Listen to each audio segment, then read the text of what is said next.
ស្លេណាគ្នាតតលេងគ្រីរ៉ូមួយខ្ញុំវល់ល្ងាចទាំងអស់គ្នាកន្លែងដែលខ្ញុំទៅលេងពេលទៅដល់គ្រីរ៉ូនឹងគឺទៅកន្លែងទឹកធ្លាក់នេះទាំងគ្នាស្អាតខ្លាំងមែនតែនកន្លែងហ្នឹងដោយសារតែខ្ញុំជួកញ្ចក់គេនៅកន្លែងហ្នឹងអញ្ចឹងទៅបានញ៉ាំអីនៅហ្នឹងហើយបានថតរូបលេងស្អាតខ្លាំងមែនតែហើយឡើងទៅជាស៊ូវីដេអូហ្នឹងខ្ញុំទៅយកវាអ្នកគ្នាទៅតាំងខែក្តៅទៅតាមបានយកកាតាមភាពទេវតាឡើងពីមកថតរូបនេះទៅកន្លែងនេះមិត្តភក្តិខ្ញុំលួចថតអ្នកទាំងគ្នាហើយខ្ញុំស្រឡាញ់តាវយដែលគេនិយាយហ្នឹងហ្មងយីមែនជឿហ្មងប៊ីម៉ាម៉ាកាមេរ៉ាមែន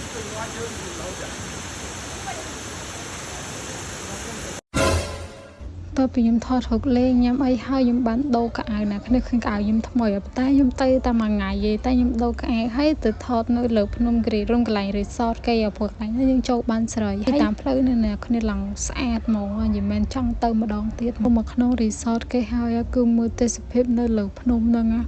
អូយយីមែនស្អាតហើយមានរំថាវាឡើង fresh ហ្មងខ្យល់ធម្មជាតិអញ្ចឹងបើអ្នកទាំងគ្នាទៅលេងគ្រីរ៉ូមកកុំភ្លេចទៅឲ្យបានគ្រប់កន្លែងហ្មងព្រោះគ្រីរ៉ូមានកន្លែងយើងដើរលេងច្រើនមែនតើនេះអ្នកគ្នាខ្ញុំទៅហ្នឹងអត់បានទៅគ្រប់កន្លែងហងគឺកន្លែងមួយចំនួនណាអត់បានទៅហើយកន្លែងស្អាតហើយប្លង់ថតរូបអីឡើងមកកណើហ្មងអ្នកទាំងគ្នាអញ្ចឹងអ្នកគ្នាកុំភ្លេចទៅលេងគ្រីរ៉ូប៉ុន្តែខែនេះខែធ្លាក់ខ្យល់អញ្ចឹងវាអាចត្រជាក់ខ្លាំងហើយទេសភាពនៅហ្នឹងក៏អាចស្អាតជាងពេលដែលខ្ញុំទៅខែក្តៅដែរ